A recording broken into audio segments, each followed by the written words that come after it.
Hello everyone, my name is Jared Wilson, and the book that I chose for the video book report is The Life and Diary of David Brainerd.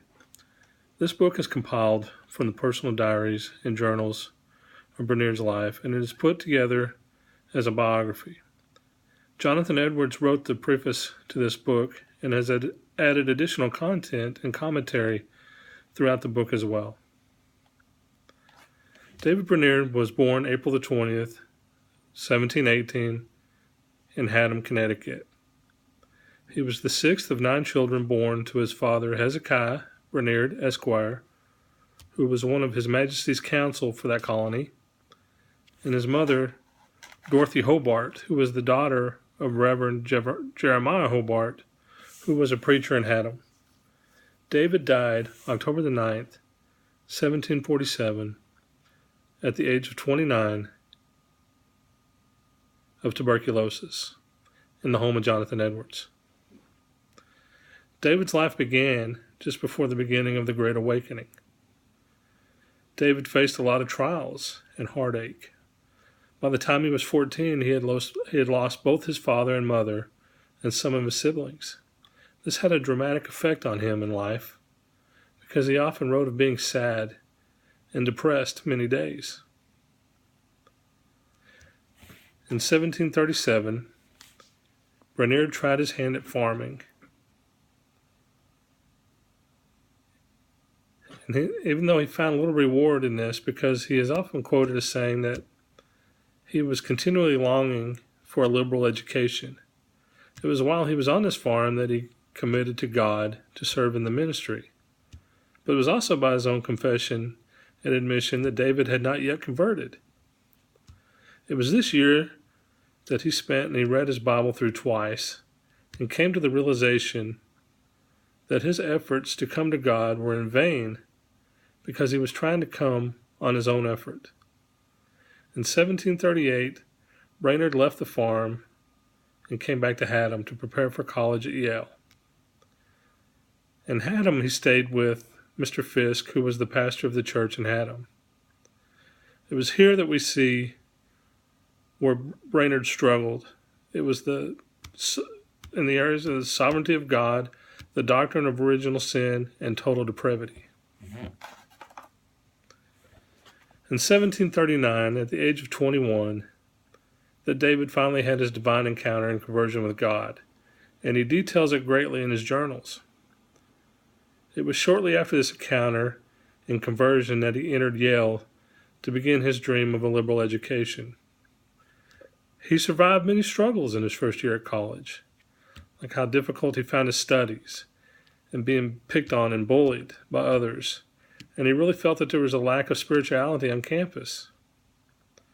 And it was also in his first year that David contracted the measles that required him to go home several times during the first year of Yale.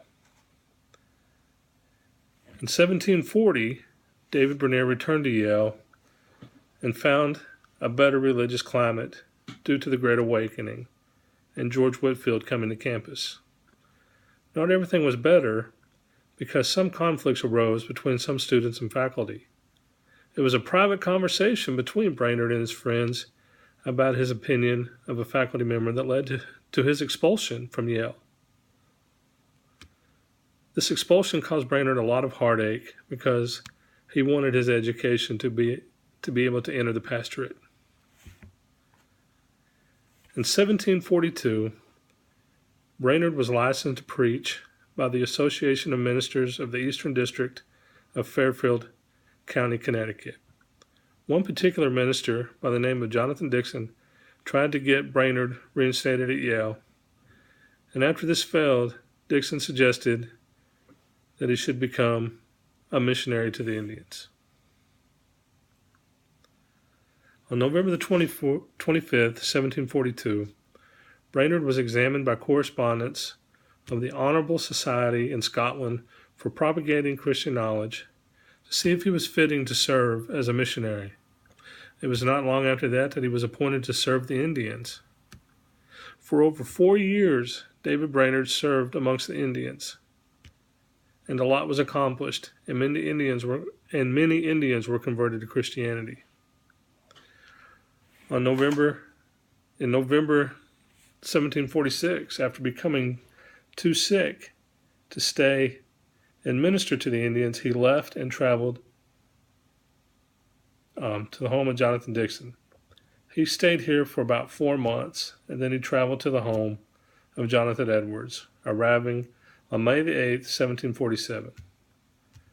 During the summer of 1747, Brainerd made one more trip to Boston, and then he returned to Edwards' house, where he died on October the 9th, 1747, of tuberculosis. David Brainerd's life was only a short 29 years, and it was only 8 of those years did he spend as a believer of Christ. And 4 of those short years he was spent as a missionary.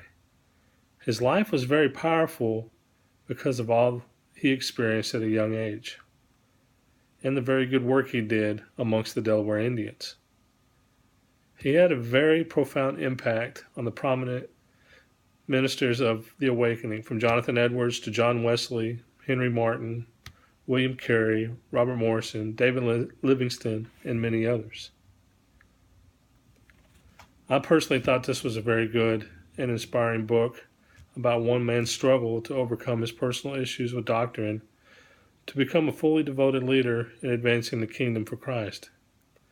It also shows that no matter what you are dealt in life, through Christ, all can be overcome. Thank you.